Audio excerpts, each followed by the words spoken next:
Hello, নমস্কার বন্ধুরা, আপনারা কেমন আছেন? আশা করি আপনারা প্রত্যেকে ভালো আছেন। তো আজকে বন্ধুরা আপনাদের সামনে আমি এই যে দেখছেন ছোট মাছ, মায়া মাছ কেটে ধুয়ে রেখেছি।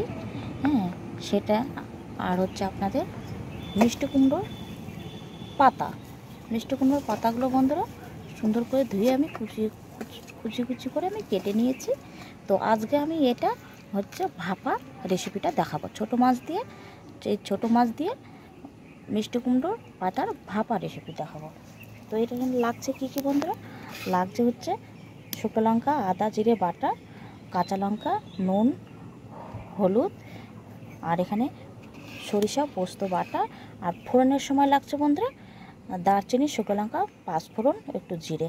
পাঁচফোড়নটা দিলে বন্ধুরা খুব সুন্দর এটাতে টেস্ট আসে। তো পাঁচফোড়নটা আমি অবশ্যই এটাতে দেব, আপনারাও অবশ্যই দিয়ে খেয়ে দেখবেন। তো এখন কড়াই তেতে গেছে বন্ধুরা, কড়াইয়ে আমি তেল দিয়ে দিচ্ছি। কড়াইয়ে তেল দিয়ে দিচ্ছি।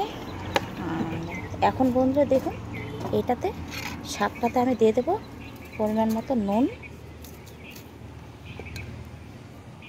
হলুদ, চেরা কাঁচা লঙ্কা, বাটা মশলা, এখন আমি দিয়ে দেবো কাঁচা সরিষার তেল। এখন আমি এটাকে ভালো করে মেখে নেব।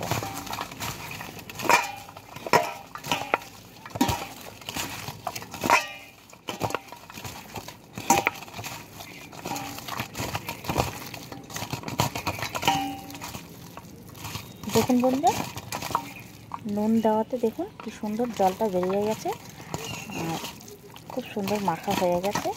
এখন আমি দিয়ে দেবো কাঁচাই মাছ।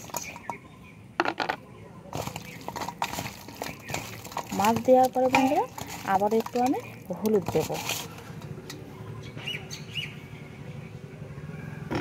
যেহেতু আমি মাছে নুন হলুদ মাখিয়ে রাখিনি তাই জন্য আমি এটা একবারে সব দিয়ে দেব।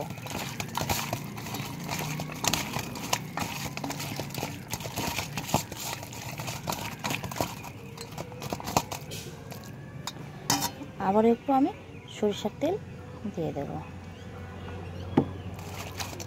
এখন দিয়ে দেব পোস্ত সরিষা বাটা। বন্ধুরা সরিষা ও পোস্ত বাটার সময় একটা কাঁচা লঙ্কা দিয়ে বেটে রেখেছিলাম।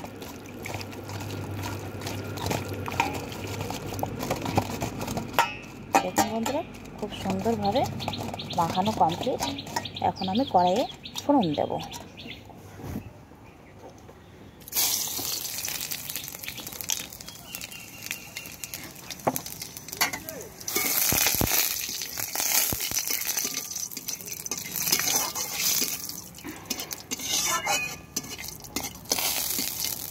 দারচিনিটা দিলে বন্ধুরা খুব সুন্দর একটা সেন্ট বেরোয়।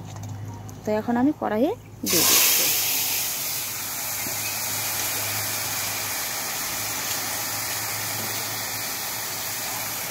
গামলাটা ধুয়ে আমি জল দিয়ে দেবো। বন্ধুরা এটাতে বেশি ভাজবো না, যেহেতু এটা আমি ভাপা করব তার জন্য ঢেকে ঢেকে এই রান্নাটা হবে।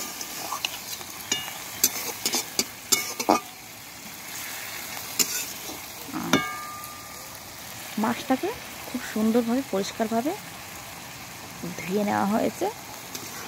একটু হালকা লেবু দিয়েও একটু ধুয়ে নিয়েছি আমি, যেন গন্ধটা না থাকে। মাছের যে একটা আস্তা গন্ধ বন্ধুটা, সেই গন্ধটা যেন না থাকে। তো এখন আমি এটাকে ঢেকে দেব।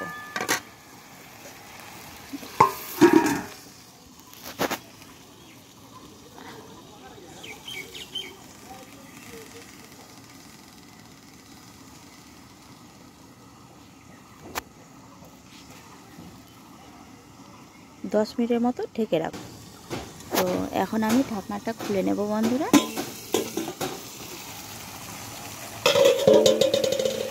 দেখুন বন্ধুরা তেল ছাড়িয়ে দিচ্ছে, মানে খুব সুন্দরভাবে দেখুন মাছগুলো একটাও ভাঙেনি ও গোটা গোটা রয়েছে এবং লাল লাল হয়ে গেছে। তো এইভাবে এখন আমি পুরো পিসটা উল্টে দেব, এইভাবে উল্টে দেব। বন্ধুরা, আপনারা একবার হলেও বাড়িতে এই রান্নাটা অবশ্যই খেয়ে আমাকে কমেন্ট বক্সে জানাবেন যে কেমন হয়েছে। দেখুন বন্ধুরা, খুব সুন্দর, একটা মাছও ভাঙবে না। অনেক সময় বন্ধুরা বাড়িতে লাউ শাক, এখন তো প্রায় প্রত্যেকের বাড়িতে লাউ গাছ, হ্যাঁ, তো পাতা দিয়ে বাটা ঝোল এগুলো ভাজা খাওয়া যায়।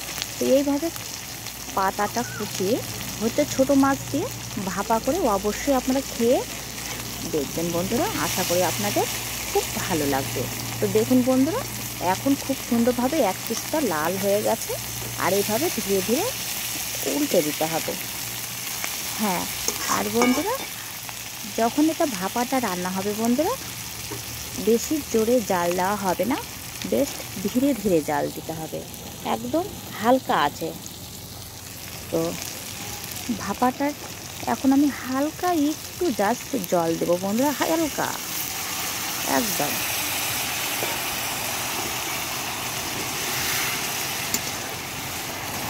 দেখুন বন্ধুরা, খুব সুন্দর মাছগুলো দেখুন গোটা গোটা রয়েছে এবং খুব সুন্দর একটা সেন্ট বেরিয়েছে।